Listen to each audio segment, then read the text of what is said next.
Cristo, amém? Amém. Eu quero saudar toda esta abençoada igreja na paz do nosso Senhor e Salvador Jesus Cristo. Amém. Feliz em poder estar aqui com os irmãos, mais uma vez, visitando neste domingo de Páscoa, em que nós também vamos trazer uma palavra aqui, logo mais vamos também estar ceando. Hoje vai ser uma ceia diferente. Hoje vai ser uma ceia em que nós vamos compartilhar de forma universal, ou seja, com todos, relembrando esse momento importante da ressurreição. Eu quero que você abra comigo a sua Bíblia. Abra lá comigo Mateus capítulo 16, a partir do versículo 21. Mateus 16, a partir do versículo 21. Louvado seja Deus. Mateus capítulo 16, versículo 21 em diante, até o versículo 28, vamos ler. Diz assim: Desde então começou Jesus a mostrar aos seus discípulos que convinha ir a Jerusalém e padecer muito dos anciãos e dos principais sacerdotes, dos escribas, e ser morto e ressuscitar ao terceiro dia. Repita comigo: ressuscitar. Ressuscitar. Ao terceiro dia. Ao terceiro dia. E Pedro, tomando-o de parte, começou a repreendê-lo, dizendo: Senhor, tem compaixão de ti, de modo nenhum te acontecerá isso. Ele, porém, voltando-se, disse a Pedro: Para trás de mim, Satanás, que me serves de escândalo, porque não compreendes as coisas que são de Deus, mas só as que são do homem. Então disse Jesus aos seus discípulos: Se alguém quiser vir a mim, renuncie-se a si mesmo. Repita comigo: renuncie-se a si mesmo. Tome sobre si a sua cruz e siga-me. Portanto, porque aquele que vier salvar a sua vida, perdê-la-á. E quem perderá a sua vida por amor de mim, achá-la-á. Pois que proveito ao homem ganhar o mundo inteiro, se perder a sua alma? Ou que dará o homem em recompensa da sua alma? Porque o Filho do Homem virá na glória de seu Pai com os seus anjos, e então dará a cada um segundo as suas obras. Em verdade vos digo que alguns dos que aqui estão que não provarão a morte até que vejam vir o Filho do Homem no seu reino. Glória a Deus. Podeis assentar. Glória a Deus, aleluia. Para quem ainda não me conhece, meu nome é Gesiel, sou o pastor Gesiel Oliveira, sou um dos vice-presidentes da Assembleia de Deus Zona Norte, e nós temos estado frequentemente, em muitos tempos, visitando, apoiando pelo interior. Irmão e eu, que aqui está, fazendo a cobertura fotográfica, tem estado também ao nosso lado, assim como também quero agradecer aqui a todos esses obreiros, servos abnegados que Deus tem levantado ao nosso lado. Deus possa abençoar cada um de vocês, que Deus possa abençoar também este círculo de oração, essas irmãs que oram. E eu digo que a gente só pode estar de pé porque elas estão de joelhos. Glória a Deus, aleluia. Quero também agradecer essa juventude pujante, alegre, que Deus possa continuar te usando poderosamente. Onde quer que você coloque a planta dos teus pés, seja abençoado, seja lugar de bênção, seja lugar de conquista, e cada um de vocês sejam abençoados. Eu tenho certeza que esta palavra que nós aqui vamos trazer vai tocar profundamente no teu coração. Glória a Deus, aleluia. Agradecer ao pastor Lobato, este servo do Senhor, missionário, a pastora Creuza, que Deus tem colocado ao nosso lado, esse casal abençoado, que tem sido muito bem tratado aqui nesta igreja, e que tem encontrado aqui servos do Senhor que têm compreendido a necessidade que há nessa obra, de continuar levando a palavra, de continuar avançando, de continuar falando de Deus neste lugar, compreendendo que aqui é uma agência do céu, e que Deus tem um projeto nesta igreja, e que desde o momento em que esta porta aqui foi aberta, aqui é um lugar de adoração, de encontro, um lugar de modificação e transformação de vida. Glória a Deus, aleluia. Eu quero aqui trazer uma rápida meditação a a respeito deste tema tão oportuno. Nós estamos no domingo de Páscoa, hoje é 31 de março de 2013. E nós vamos aqui falar para vocês um pouco mais a respeito do simbolismo que há, da importância que há nessa data. Essa data para início, de um diálogo salutar, eu quero dizer a vocês que, não pensem vocês que exatamente essa data, há 2013 anos atrás, Jesus Cristo ressurgiu dentre os mortos. Na verdade, essa data é uma data simbólica. Compreenda que naquela época nós tínhamos um outro calendário. E falando em calendário, eu quero até abrir um parêntese aqui, porque tem muita gente que o ano passado fez alarde sobre aspectos até que desconhecia. Muita gente disse, não, esse ano, dezembro de 2012, é o ano que o mundo vai acabar, por causa de uma antiga profecia dos maias. E eu até ri a respeito disso. Nas igrejas se explicava que o nosso calendário, é um calendário apenas simbólico. Talvez você não consiga compreender, mas o homem ainda não conseguiu dominar o tempo, ainda não conseguiu medir com precisão o nosso tempo. Você sabia disso? Deixa eu só trazer um dado importante. Eu sou professor de geografia e nós estudávamos muito isso em algumas matérias como astronomia e outras dentro lá das cátedras da Universidade Federal. E aquilo me chamou muita atenção. Eu quero compartilhar com vocês alguns pontos importantes. Você sabe por que o mês de fevereiro ele tem alguns meses de 4 em 4 anos? Normalmente, nós temos o ano bissexto. Ele ocorre a cada intervalo de 5 em 5 anos, em razão de uma mudança, em razão de uma alteração que nós temos, porque o homem não conseguiu ainda definir com precisão dele. Na verdade, o mês de fevereiro ele fecha com 28 dias, o ano em que é o ano normal. Nós temos 365 dias, 23 horas e 48 minutos, 5 minutos e 37 segundos. Se perde alguns segundos. Todos os anos se perdem alguns segundos. E acredite, o homem não consegue controlar, não tem como encaixar. O que ele faz é acrescentar um dia. Ele acrescenta, na verdade, a cada intervalo que nós temos, nesses intervalos, se você juntar 6 horas que faltam, a cada 4 anos, no final desses 4 anos, nós teremos um ano bissexto, no final desses 4 anos, 6, 12, 24, nós teremos um dia. Mas não é um dia exatamente. Nós temos algumas horas que se perdem. E essas horas que se perdem não dá para encaixar no nosso calendário. Isso é meio complicado de explicar para quem não tem uma formação que compreenda esses aspectos de astronomia. Mas em resumo, a cada ano se perdem alguns minutos que não há como encaixar no nosso calendário. Não há como encaixar. Tente projetar isso ao longo de milhares de anos. Se perde. O calendário que nós temos é um calendário chamado de calendário gregoriano. Esse calendário, ele tem um erro também. Quando você aprende no livro de história, que você vai olhar, você vai ver como é que nós estamos no ano de 2013, depois de Cristo, se Jesus Cristo, pela história, nasceu no ano 4 antes da era cristã. Não surge uma confusão? Pode olhar em qualquer livro de história. Você vai ver que Jesus Cristo nasceu 4 anos antes dele nascer. Quer dizer, antes, digamos assim, pelo calendário do ano 0. Como é? Por que houve esse erro? Exatamente em razão desses sucessivos erros que foram se acumulando ao longo dos anos. Um imperador romano chamado de Júlio César, ele antecipou em 30 dias a data do seu aniversário, só para satisfazer o seu ego, e isso nunca foi corrigido. Enfim, acumulando esses muitos erros, se eu te perguntasse exatamente que data de ano, qual é a data que nós estamos, eu não saberia te responder. Nós não sabemos, é apenas uma referência.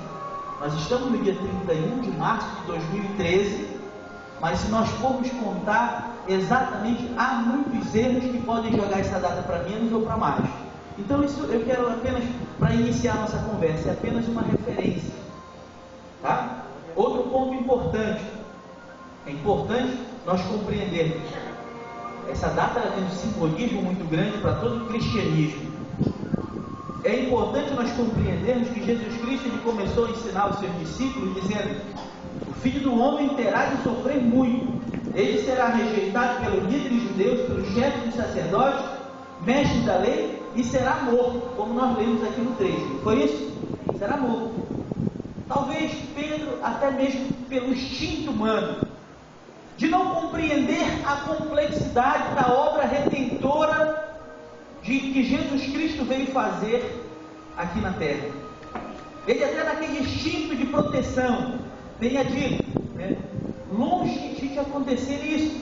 Isso não acontecerá contigo não, mestre. Em outras palavras, eu estarei contigo. Mas Jesus Cristo, que é onisciente, olhando e compreendendo o seu coração, talvez viu naquele momento e repreendeu. Você viu que a forma como ele repreende. Jesus Cristo disse: para trás de mim, Satanás. Quem lê essa passagem aqui, mas ele não era, Pedro não era um dos melhores amigos de Jesus Cristo? Era. Mas para completar a obra aqui, ele tinha que abdicar de muitas coisas. Ele teve que mostrar e abrir os olhos de Pedro, para que Pedro pudesse compreender. Talvez Pedro tivesse a compreensão total de tudo aquilo que Jesus Cristo falou, não naquele momento. Talvez até mesmo ele tivesse ficado chateado naquele momento, de ter sido chamado a atenção na frente de todo mundo. Mas depois ele compreendeu a importância de tudo aquilo. A importância para toda a humanidade, daquele sacrifício vicário que foi feito na cruz do Calvário. Louvado seja o nome do Senhor. E é exatamente esse sentido, da compreensão cabal da ressurreição que eu quero tentar te explicar aqui nessa noite. Glória a Deus, aleluia. A morte de Jesus, ela foi arquitetada por Deus. Foi uma vitória sobre o diabo, porque o diabo, ele fez de tudo para tentar impedir o cumprimento da missão de Jesus Cristo aqui na terra. Tentou de todas as maneiras impedir. Quando Jesus Cristo estava no deserto em jejum, ele tentou ludibriar, tentando até mesmo afetar a sua fé, tentando até mesmo criar obstáculo e tentando criar uma dubiedade. Em todos os momentos, ele tentou impedir o cumprimento do que aconteceu ali no Calvário. Louvado seja o nome do Senhor. Foi uma vitória sobre o pecado antes de tudo, pois aconteceu o sacrifício maior para o perdão de todos os pecados que nos redimiu. Mudou a cena, mudou o momento. Até ali, para que nós pudéssemos chegar até Deus, era necessário um sacrifício. Mas o sacrifício que foi ofertado ali, naquele momento que hoje nós aqui estamos, neste domingo de Páscoa, rememorando, ele varreu, ele limpou, ele removeu toda a mácula, ele retirou todo o pecado que existia sobre a humanidade, e sobre si, levou sobre si a nossa culpa. Louvado seja o nome do Senhor. Numa das maiores demonstrações do maior amor de Deus, que entregou o seu Filho para sofrer em prol da humanidade. Entregou o seu único Filho em sacrifício vivo, vicário, ali na cruz do Calvário. 3 dias depois, ele ressuscitava. E é aí que nós vamos falar um pouco mais. E é aí que eu quero me ater um pouco mais a respeito da ressurreição. Aqueles momentos, a igreja de Corinto, isso fica bem evidente. Se você for ler 1 Coríntios capítulo 15, você vai ver que existia dentro da igreja, e isso porque existia um reflexo de fora. A igreja de Coríntios, ela sentia essa dificuldade de compreender a ressurreição, porque era muito forte o ensino contrário de que ninguém poderia ressuscitar. E agora, como você pode compreender que um homem consegue ressuscitar? Muitas mentiras e calúnias surgiram naquele momento para tentar acabar, para tentar diminuir a obra redentora aí na cruz do Calvário. Mas foi diante de uma multidão que ele foi assunto ao céu. Aleluia. E mostrou que é todo poderoso, que tem todo o poder, até mesmo sobre a morte. E nós estamos aqui neste domingo para relembrar esse momento, quando ele dizia para Pedro: sai da minha frente, Satanás. Você está pensando como um ser humano pensa, e não como Deus pensa.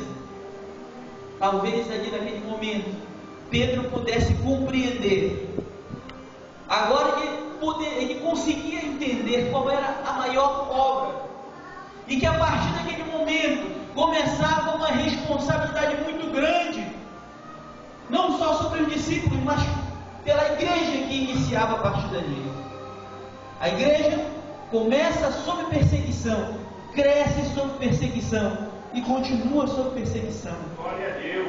Mas nós estamos aqui para falar do amor de Deus, para continuar falando que um dia ele aqui esteve, que um dia ele aqui pregou, que um dia muitos cegos foram curados, que um dia muitos coxos andaram, e que aquele poder que estava sobre ele ainda está sobre a igreja do Senhor.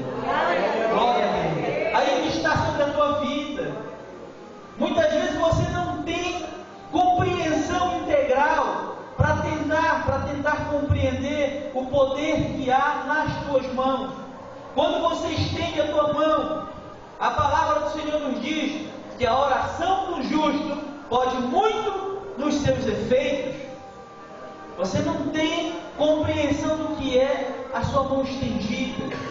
Ore com fervor, ore com fé, com a fé que nós vimos na vida daqueles discípulos que, quando estendiam as mãos, coxos se levantavam, cegos viam, mudos falavam, surdos escutavam. Glória a Deus. Esse poder ainda há Aleluia. sobre a igreja do Senhor, sobre a tua vida. Glória a Deus. Essa obra, esse poder ainda continua. Falta exercitar, falta buscar. Glória a Deus. É isso que falta. Tudo que se consegue na nossa vida é com peleja, com busca, e não é diferente na nossa vida espiritual. Mas muitas vezes nós queremos alcançar sem buscar. Nós queremos pregar sem ler a Bíblia. Nós queremos cantar sem treinar. E fica realmente difícil. Busque ao Senhor. De que forma? Lendo a Bíblia? Não somente. Orando? Não somente. Se entregando de coração ao Senhor. Glória a Deus. Não Glória a adianta Deus. ler se você não tiver um coração contrito. Não adianta estar todos os dias na igreja, porque isso aqui não é uma associação. Você tem que compreender que você pode ter nascido na igreja, vivido na igreja, morrido na igreja, mas que se você não tiver Cristo dentro de você, nada disso valerá. Você precisa abrir o teu coração. Você precisa compreender que a obra redentora, ela está viva na tua vida. Ela está viva na tua vida, meu irmão.